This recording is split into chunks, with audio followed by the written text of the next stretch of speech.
Welcome to Compass Points, the weekly podcast for CompassKnox.com.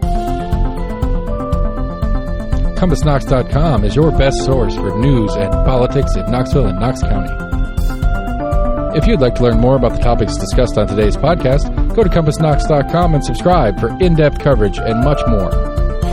Welcome to Compass Points, a podcast about Knoxville and Knox County government, politics, business, education, and just about anything else that grabs our attention. I'm Scott Barker, the editor of Compass, and Compass is a subscription-based website and newsletter where we report on all those topics and more, and you can find us at CompassKnox.com. I'm usually joined by Jesse Mayshark, co-founder of Compass. Jesse is not here today, so I am flying solo. I am joined, though, by our producer, Lord Seth Barber, who works his magic in the opulent studios of Barbarian Productions. Seth, how's it going this week? Spring has sprung, my friend. It's been a beautiful spring week. Hot, cold like it's supposed to be. I guess the first of the weather of the spring is coming in this weekend. We might get a little rain overnight tonight, Friday, for all of you who are listening on opening Sunday when we release this. But yeah, it's been comfortable to be outside, getting some yard work going, all that kind of stuff. Although I won't lie, I do miss the lack of small engines running all day, every day that we had over the winter. My neighborhood, every Tom, Dick, and Harry's got a lawnmower or a weed whacker. But it's that time of year, and so that's true. It becomes that proper hum of spring and summer that is the small engines all over town. Yeah, and I've got a couple of neighbors who really enjoy mowing. Yeah, they mow frequently.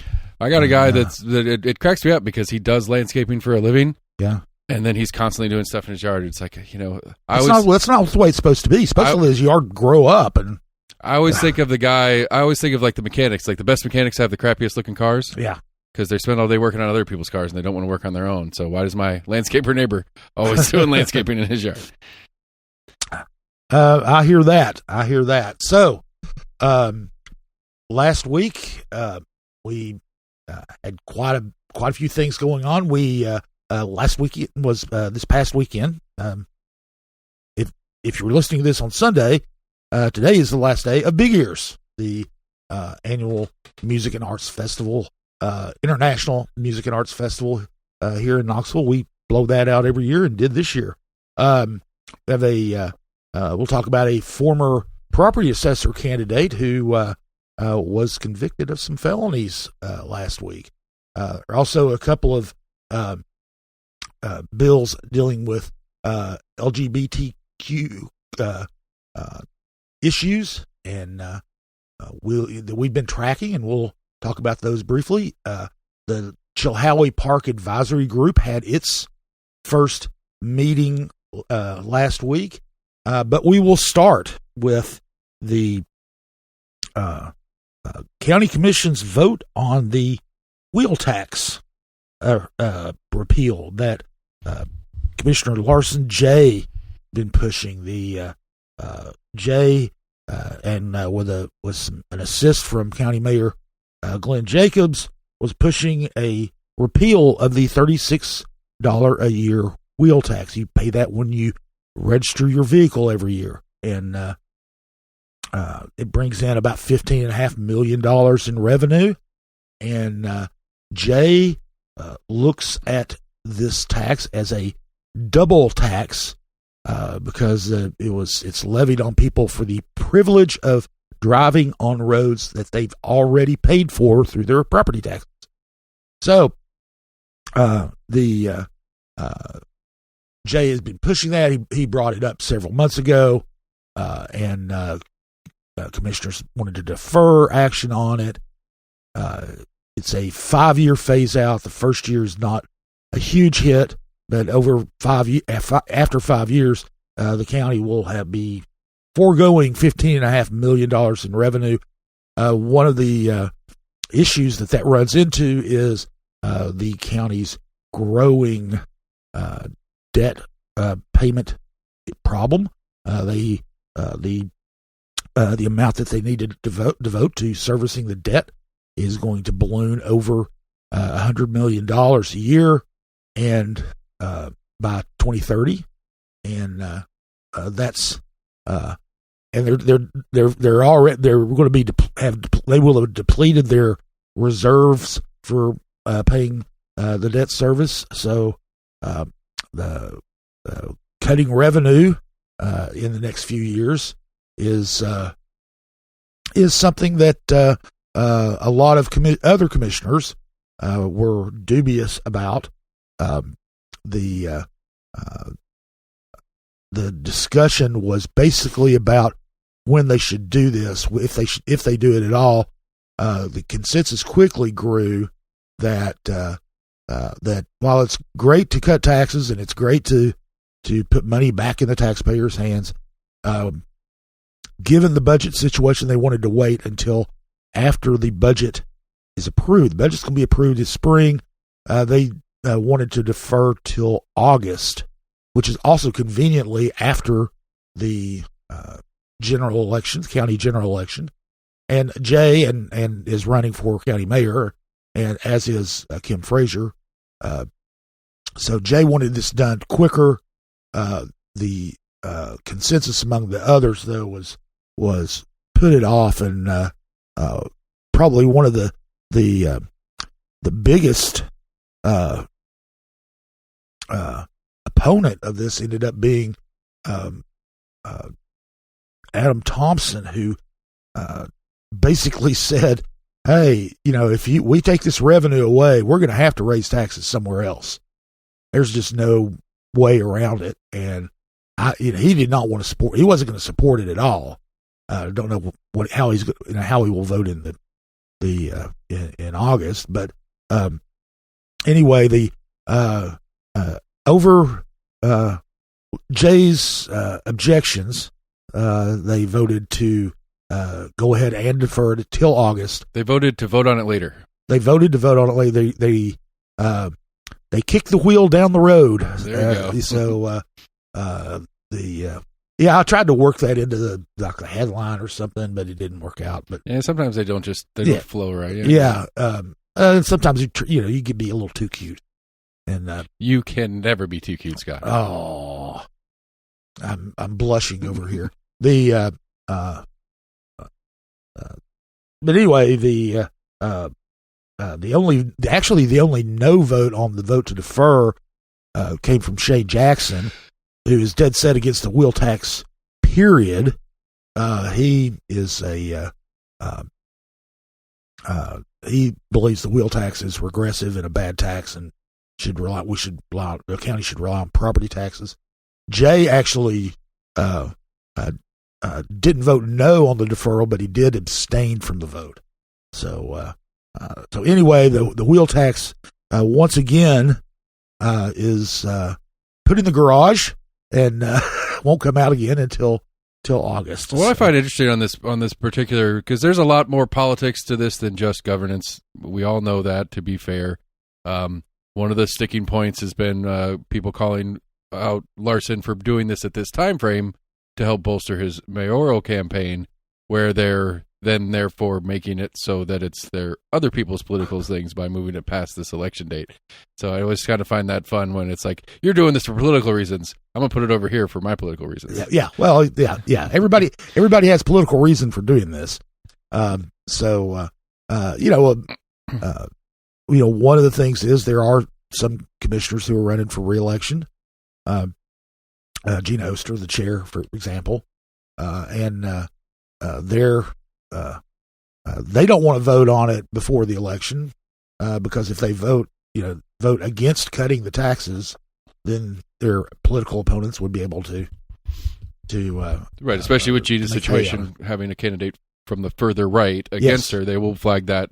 Yes. In all the mailers and flyers and anything they can get out there. Absolutely. So this essentially takes it off the table for the most part. As far as a campaign issue, they're going to be asked about it. The mayoral candidates certainly will be asked about that and property taxes. I mean, I'm sure this is something that we'll discuss later down the road as more of these forums and stuff go on. But I believe that taxes and land use are the core number one item that the mayor's office is going to deal with, as well as the upcoming the commission in general. And so I think it should be top topic in conversation is taxes and spending and all that kind of stuff. Right. And we'll hear more and more about it from all the candidates as we get into profiles and stuff like that. Yeah, and now one thing that that was interesting about the discussion that Thompson brought up again. Jay would say, oh, we've got a $1.1 billion budget. This is only 1.5% of it. It's not our growth, natural growth from a growing population and increased property tax revenues from increased property values will more than cover for that. And Thompson pointed out to him that, now wait a minute, the budget's $1.1 billion, but we don't control $1.1 billion. You got the school system, which takes up about 2/3 of the money. You got the sheriff's office, and you can't really interfere with their. You basically have to keep them funded at the same level every year. And there are other things. Basically, commissioners only have about $150 million to play with, as it were. So it's more like 10% of the budget that they can actually control would be taken out from this. So it's not, you can throw some numbers around, but budgeting is especially on the county level, is a lot more constrained than you think it is. So, but anyway, we will be covering that as the election goes on. Not only the wheel tax proposal, but property taxes, land use, infrastructure, all those fun things. So, as we said earlier last week, the Chilhowee Park Advisory Group met. Now, this is a group that was formed after the failed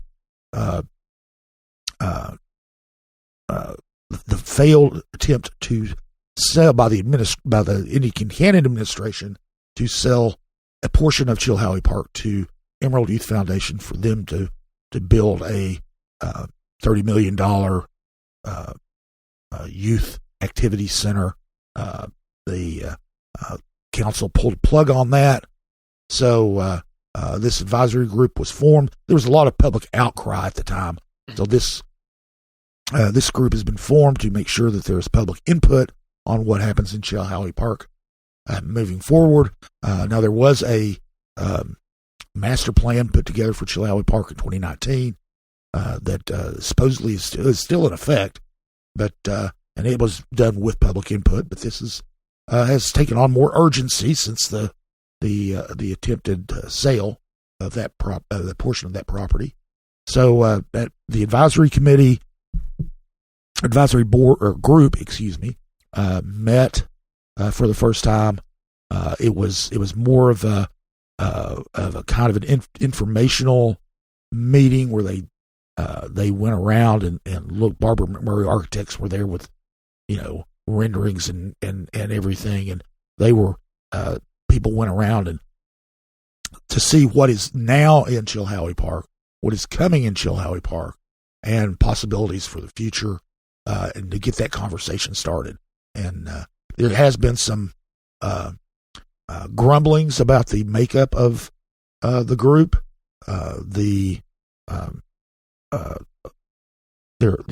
Some people thought that it was did not have enough people on it who were opposed to the sale of the land to Emerald Youth Foundation.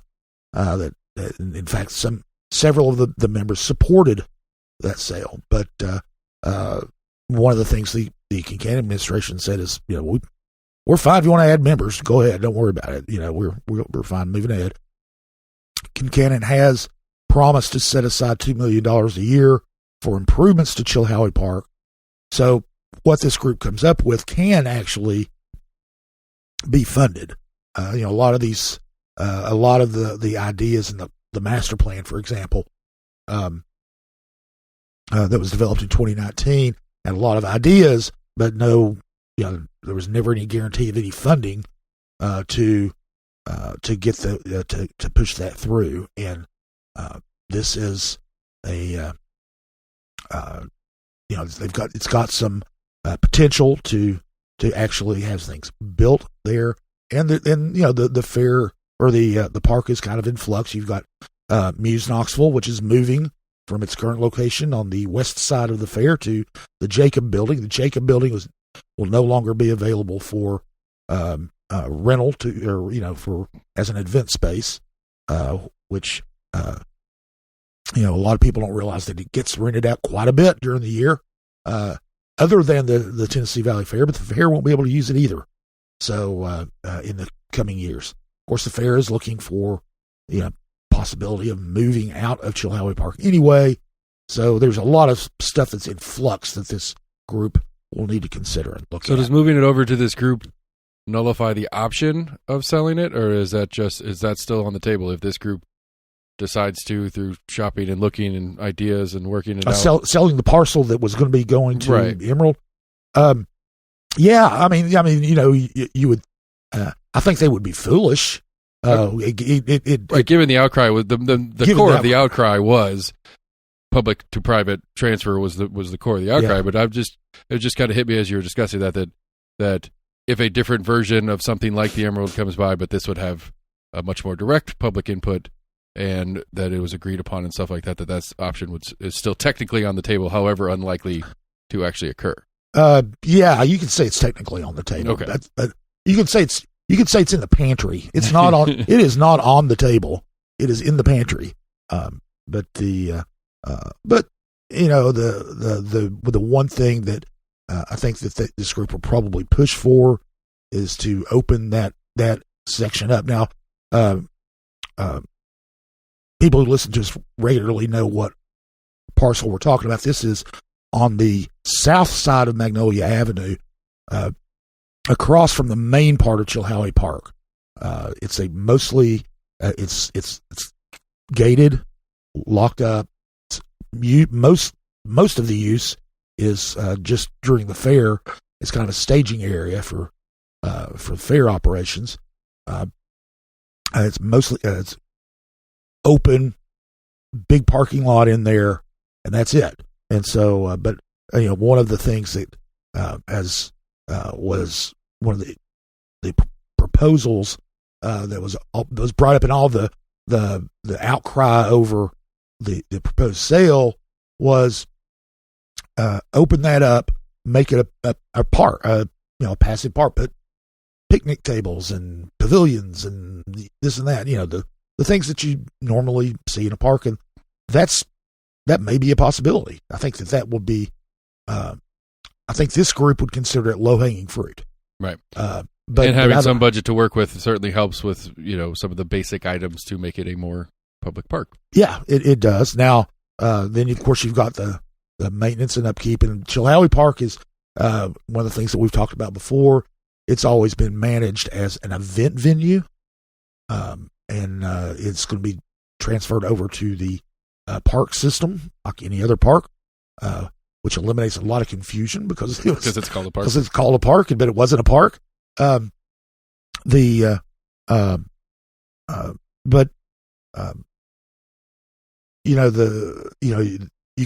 all well and good to have park space, but you also have to maintain it. You have to,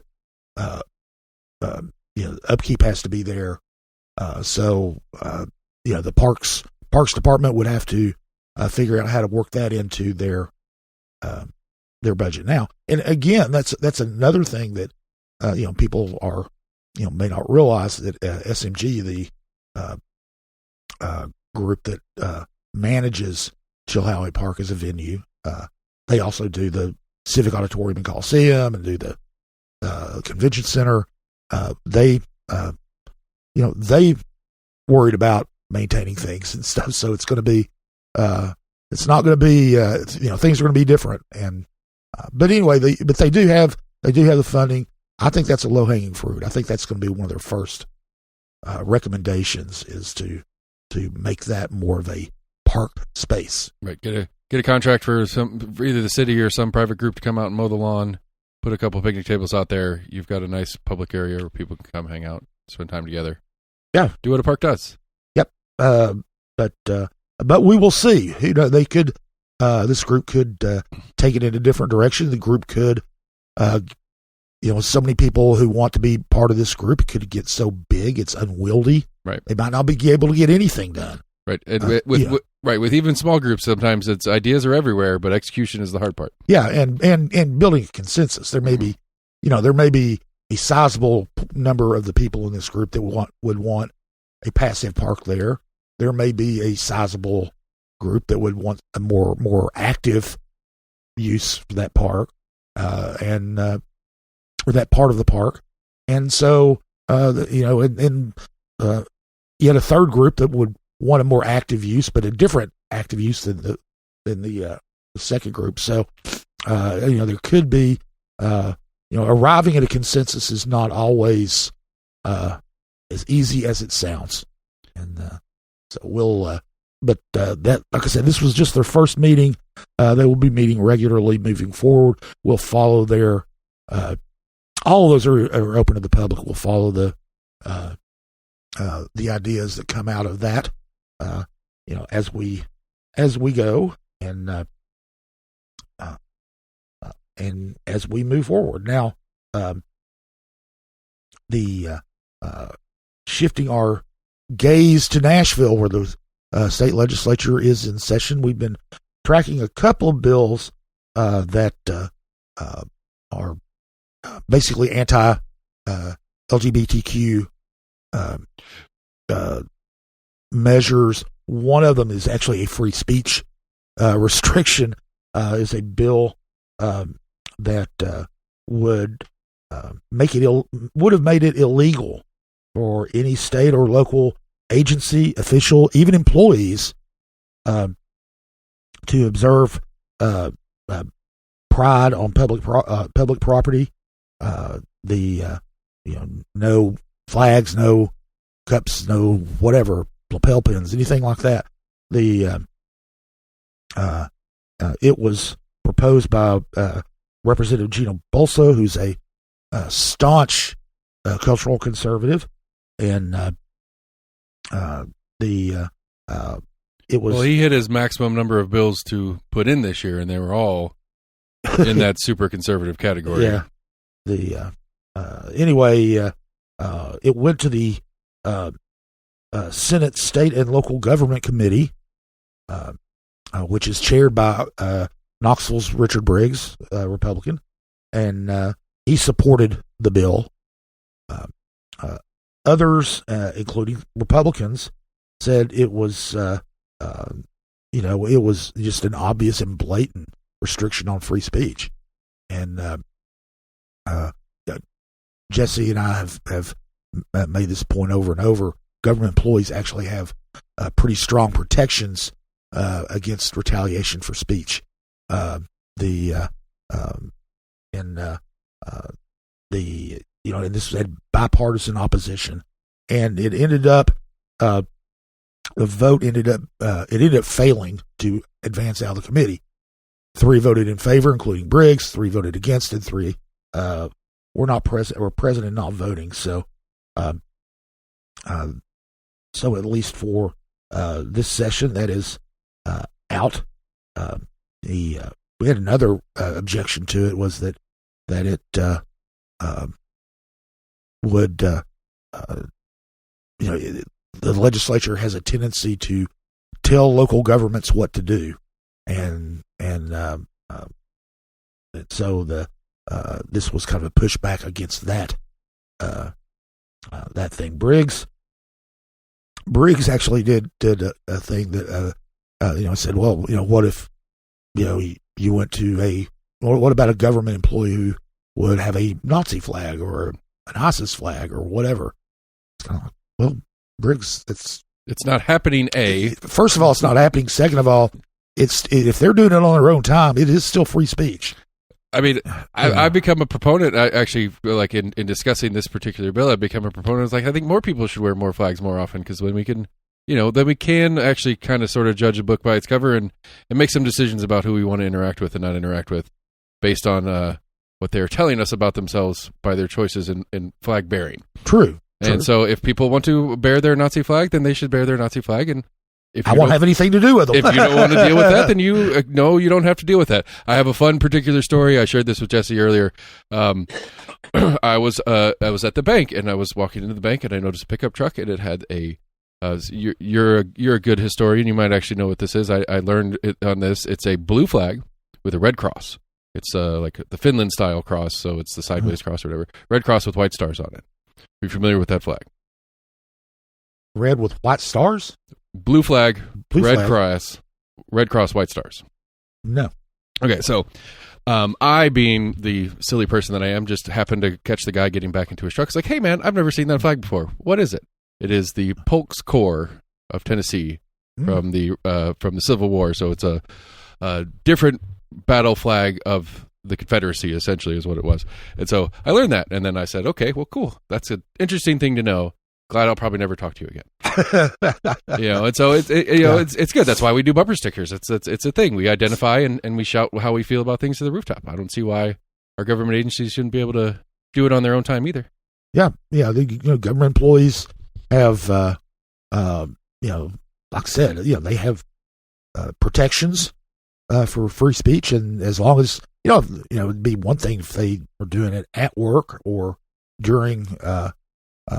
When they're supposed to be working, they're out demonstrating or whatever. That's one thing, but I mean, this is walking around with a coffee cup with a rainbow on it, or any other, or a lapel pin, or anything, whatever. Anything like that is. Well, it's always interesting to compare that to the fact that this same entity in the state of Tennessee is trying to add requirements for 10 commandments in public spaces, and those aren't necessarily equatable philosophies, I suppose, would be a way to put it. Yeah.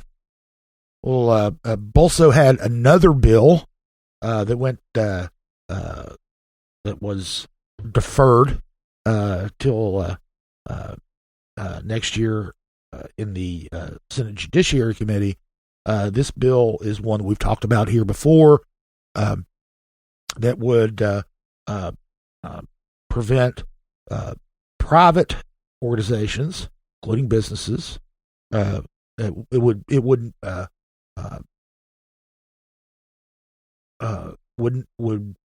be able to disregard or not recognize same-sex marriages.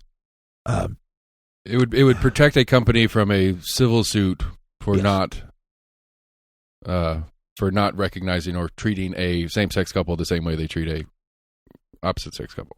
Yeah, and there, the concerns that about this is, well, a private company would, an insurance company might not, or might decide not to extend family coverage to a couple that is same sex, and the things like that.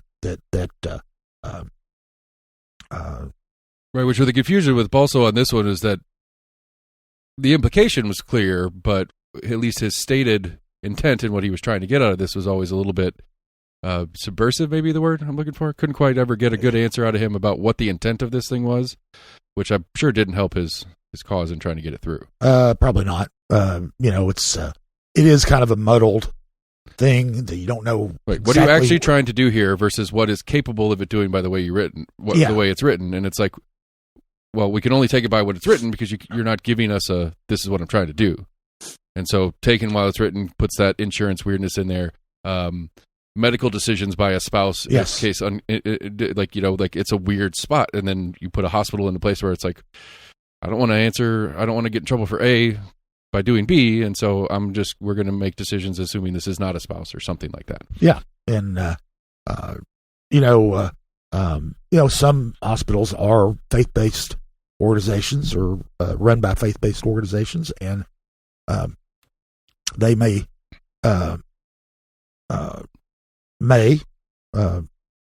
intervene and say, well, no, same-sex spouse can't visit during family visiting hours. They wouldn't be able to visit their spouse when their spouse was in the hospital, in ICU, for example, right. Or whatever. So it's another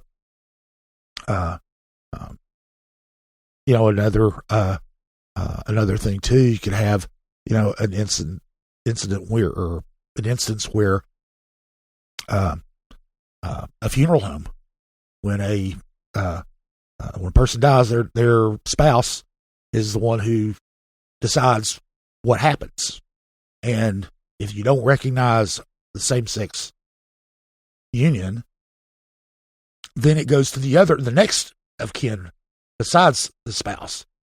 So, and if that is a parent who or a sibling who doesn't quote unquote approve, then they can come in. They can keep the spouse from attending the funeral, having anything to do with the funeral. So, it's a real muddled bill, and it will be deferred. I don't know. A lot of these bills, when they get deferred for a year, die. They don't come back. Although it certainly can. But that will be something for us to look at next year. So, moving on from that, we had kind of a bizarre trial this past week, two-day trial. A former property assessor candidate, Andrew Graybill, was convicted of attempted aggravated assault, and possession of a firearm while intoxicated, based on a 2024 incident where he was apparently or proven in court to have been drunk and on Ambien, and pulled a gun on his wife and a friend of hers who was at their house. He was yelling at them, pulled a gun on them, called 911, and said that he had an intruder in his house. She was like yelling, and his wife was yelling, "I'm not an intruder, I'm his wife," stuff like that. Anyway, they called 911. He basically chased the women out of the house. Told them to leave. They went out. They called 911. Sheriff's department officers got there. They were in hysterics, or I was hysterics. One of them was crying. The other one was trying to wave it down the officers. Graybill came out, was a little bit, he wasn't exactly cooperative. He didn't resist arrest, but he wasn't, apparently, but wasn't very cooperative. Eventually they did arrest him, and jury convicted him of those charges. He's going to face up to 10 years in prison.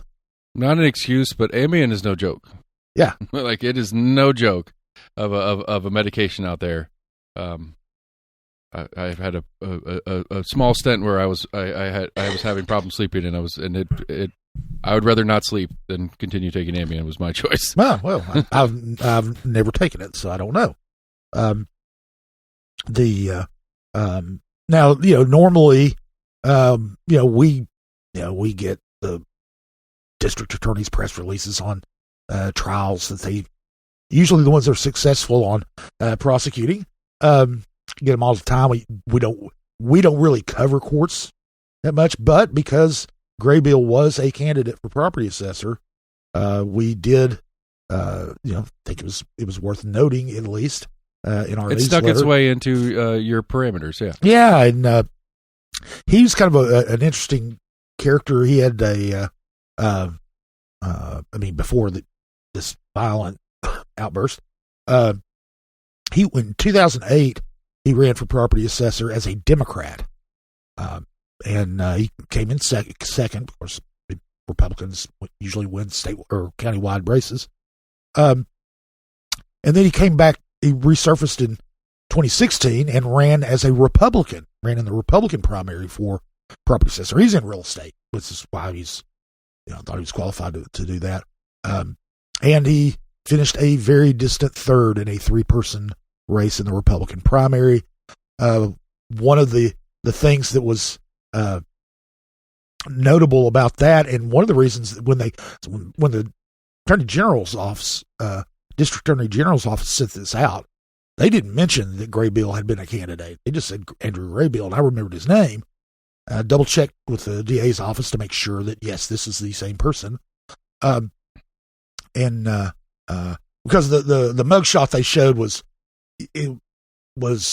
where it did look like pictures of him from back in 2016 in a way, but 10 years older and a mugshot.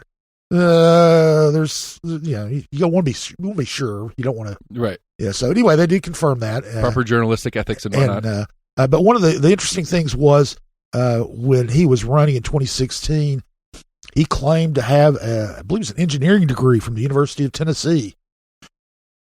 Well, and some fact checking went on. Again, the journalistic ethics. Yeah, and UT said that not only does he not have a degree from the University of Tennessee, we don't have a record of him ever attending the University of Tennessee. And even after UT said that, he stuck with his guns. He kept saying, no, I've got it. I don't know how much that role played in it, but he only got about 12% of the vote in the primary and went on. Anyway, anyway, that was one of those things. Through his things. elections, he brought himself to a minor local celebrity status, at least in the policy and government wonks like us, so that when some future story happens, it's noteworthy to us. Yeah. We'll pick up on it. So now a little bit more fun news that happened this past week. It's the Big Ears Festival, and I don't know what it is. What is everybody talking about? I'm sorry. Well, a lot of people, I say at the beginning of this, Compass focuses on government and politics and all. And Big Ears is, we do a little bit of arts coverage, but not much. But we always blow out Big Ears every year. Now, one of the reasons we do that is because it's just fun. And another reason is, this is an event that brings international attention to Knoxville, at least in the music industry, every single year. And that doesn't happen with any other event that I know of, where people in Denmark or Germany or Italy would, care about coming to Knoxville or care anything about Knoxville, except for Big Ears. And so, it's the biggest international deal since the World's Fair, I guess. I was about to say, I'd rather be famous as a Knoxvillian for Big Ears than our episode of The Simpsons. And that's true. That's true. Anyway, Big Ears is a big event, over 4 days, more than 250 concerts in 20 locations, all downtown, all within walking distance of one another.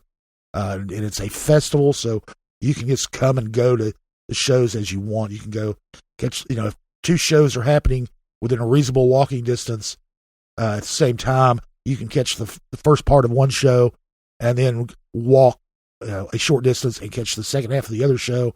That way you can see both performers, as you want to do. So the ticket sales this year were up, way up. The attendance is expected to be about 40,000, and that's not necessarily 40,000 people, but 40,000,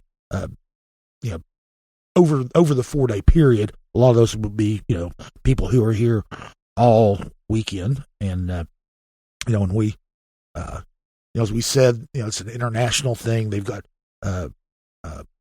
people have bought tickets, and it's sold out, and people bought tickets from 21 different countries all over the world, and all 50 states. So, it's a big deal, for Knoxville. It's a big deal for, downtown businesses, and residents. I mean, one of the things that they do, instead of doing backstage catering, they give vouchers to the performers and their crew members that they can redeem at local restaurants downtown, and that money is spread throughout the downtown restaurants. So it's it helps, and obviously hotel rooms are full all through the weekend, so it's a big deal. And this year's festival, David Byrne and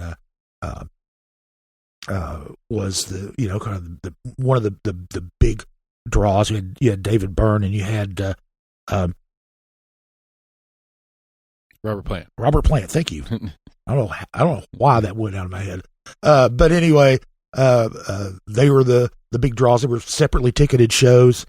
But there was plenty of other stuff. A lot of really interesting artists, all different genres. Jazz, classical, rock, folk. Some that are just national music from their the tradition of the nations where these performers came from. Some avant-garde stuff if you're into the weird stuff. Avant-garde stuff, yeah. Well, hesitate to use the word, the queen of the avant-garde, but Laurie Anderson is back again this year, and she was performing a lot. It is a place to go to experience music that you would not normally be exposed to, unless you just go out, like Ashley Capps, go out, who the founder of Big Ears, you go out and search for it. My musical tastes are pretty pedestrian. I really prefer listening to the stuff that I grew up listening to. Right. And but Big Ears forces you or encourages you to seek out new acts, new music that you've never heard before. I never really listened to ambient music. Right. It also gets you the opportunity to poke your head in a venue that you haven't had the opportunity to get into the venue before. Yes, absolutely. And one of the things we do every year is we do as part of our preview coverage, or part of our coverage is we cover a local angle. The last 2 years we had local performers. One of them in both years, Will Wright, who does the music for us, for our show. But we did, performers. Who I was in a band with in college. Excuse me. And this year we went with venues.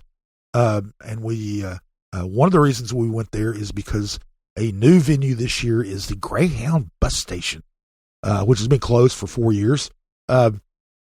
Dewhurst Properties bought it from Greyhound's real estate arm in 2022, and that was a newsworthy mess back then. And too. It was a newsworthy mess back then. And they haven't developed the property yet.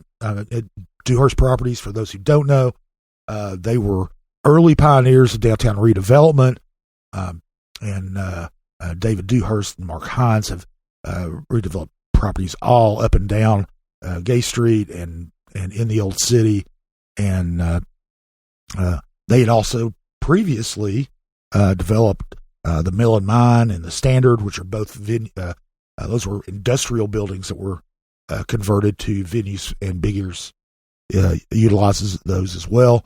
But the Greyhound station has been, sitting empty, essentially for that amount of time, and the Big Ears, they're kind of always on the lookout for interesting venues, and they had their development director, Sarah Hutchins, I believe I'm pronouncing her name correctly, and she used to work for Dewhurst Properties, and she talked to Capps, and she approached Dewhurst and said, "Hey, can we turn this into a venue?" And Dewhurst said, "Sure," and basically turned it all over to them. And the Big Ears team turned it into a venue. One of the interesting things is they were talking to one of the groups that was going to be using it multiple times over the weekend. And they ended up deciding to do a theater in the round. So the stage is round, the audience is surrounds the stage. It's still just kind of a big cavernous, empty building, but it's interesting. They're going to do some really interesting shows there. One night they're going to do a show that combines music with projections against those bare walls, and it's going to be kind of interesting. Another interesting show that's going to be there, something you only see at Big Ears is it's a performance called Lou Reed Drones. The legendary Lou Reed, the late legendary Lou Reed, it's his guitars and amplifiers. He put them on the stage, and one of his old engineers goes, and they basically do the reverb off of it, create this really eerie ambient experience. And they were here a couple of years ago, or it's been several years ago now. I think maybe as many as 10 years ago when I saw them. And I went to this performance, and it was a quintessential Big Ears experience. And this year, Lori Anderson, who I mentioned earlier, who is Lou Reed's widow, is going to be there on Sunday for that, and going to be bringing in some guests to perform as well while that's going on. So, and there's no telling who that might be. I don't want to speculate. I've got some ideas, but I don't want to speculate too much. And that happens a lot at Big Ears where, right, you get this many artists in the same general space, all under the same, umbrella, for lack of a better word. Yeah. They're going to run into each other. They might know each other otherwise. I'll pop in on your set, or I'll pop in on this other thing. And it's makes one of the things that makes the experiences unique is you get people performing together that you otherwise would never get the chance to. Yeah. That makes it unique. The idea that essentially every person who goes has a different experience because they see a different combination of shows. So you create your own festival. You've got choices, but you create your own. You can't see all of these groups. I mean, there's something going on at virtually every venue, every hour of the day, and so you have to make choices. Sometimes they're hard choices. If you've got a person you really love that you really want to see that's at the Bijou, and at the same time there's somebody at the Mill and Mine, you're not going to be. Those are on opposite ends of downtown. You probably won't be able to get down to the Mill and Mine, from Bijou if they're at the same time to catch much of the show. So you have to make a choice, and there are. And I was talking to somebody the other day. They said, that's a problem in a way, but you can't make a bad choice at Big Ears. And it's true. I mean, the experience is going to be, even if you don't really like the stuff you listen to, it's going to be interesting. And if you don't like it, you can go to another show and just walk out and do that, because that's what you do at a festival. Anyway, that has been going on all weekend. Wraps up Sunday, which if you catch this when it comes out, that's today. And we'll be reporting coming up. I think this year is they're going to have an economic impact report that comes out. That's that's a little bit more Compass-like in the economic impact and on the business community of Knoxville. But anyway, it's always a lot of fun for us. It's one of those things that we enjoy covering every year, and hopefully we'll be able to cover it Big Ears 2027 a year from now. So it's one of those top highlights to be able to pull a press pass. I can't say that, but you guys can sometimes. It's getting that. Well, yes, the press version. Well, a cynic might say that the only reason that we do so much coverage of Big Ears is so we can get press passes. So, but that's not the only reason for sure. It's a 6 or half dozen kind of thing. Both work in tandem with each other, and everybody wins. That's right. So anyway, those are some of the things that we covered last week. We covered more things than that. You can always check us out at CompassKnox.com. Subscribe. We have our website and a daily newsletter every weekday. It's got items like this, lots of other stuff that we can't get to in the podcast, but you can go there, you can subscribe, and you'll know a little bit more about what we're talking about when you listen to Compass Points that way. Coming up this week, we've got a couple things. We mentioned the election a little bit. There will be a candidate forum on Monday from 6:30 to 8 p.m. At the Embassy Suites in West Knoxville, 9621 Parkside Drive. The Knoxville Hospitality Association is hosting that one. It's going to feature the candidates for mayor and the candidates for sheriff. So it's going to be 7, I believe, candidates. I don't know if the Democratic candidates have been invited because they're unopposed, but certainly the Republicans will be there, since that's the contested primary in those two races. So anyway, the doors open at 6:30 to 8 p.m. Once again, that's at the Embassy Suites West out on Parkside Drive. So that is happening. City Council is meeting at 6 p.m. in the main assembly room of the City County building on Tuesday, and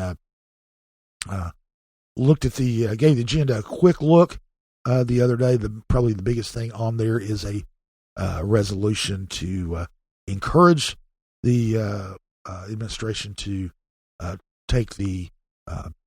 implement phase 1 of the recommendations on an alternative response program, which is non-police professionals who respond to non-emergency 911 calls.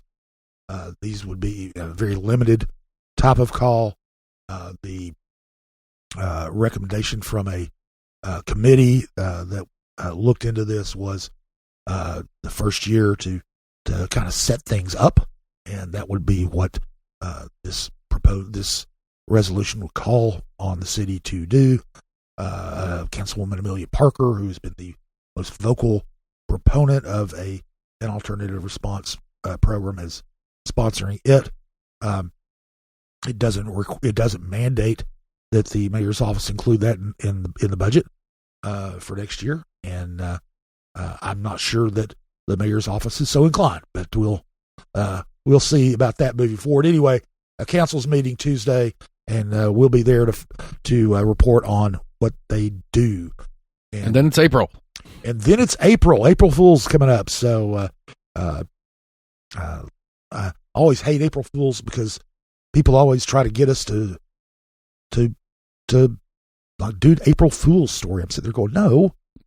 Writing real stories is enough work. Why would I write a fake one just for a laugh? Yeah, and that's not what you do in the news business. Anyway, but we can play pranks on each other, and I might prank you, Seth. So we'll see. Anyway, coming up this.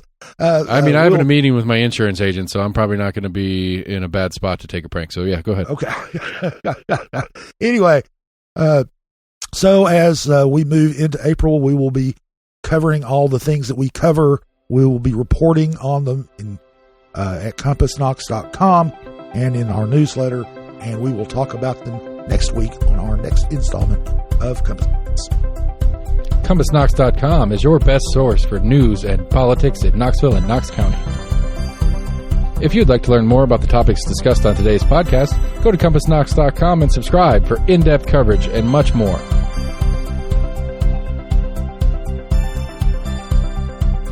And many thanks to William Wright for composing our theme song. Compass Points is a partnership of Barking Shark Media and Barbarian Productions, and recorded by Lord Seth A. Barber at Barbarian Studios, Knoxville, Tennessee.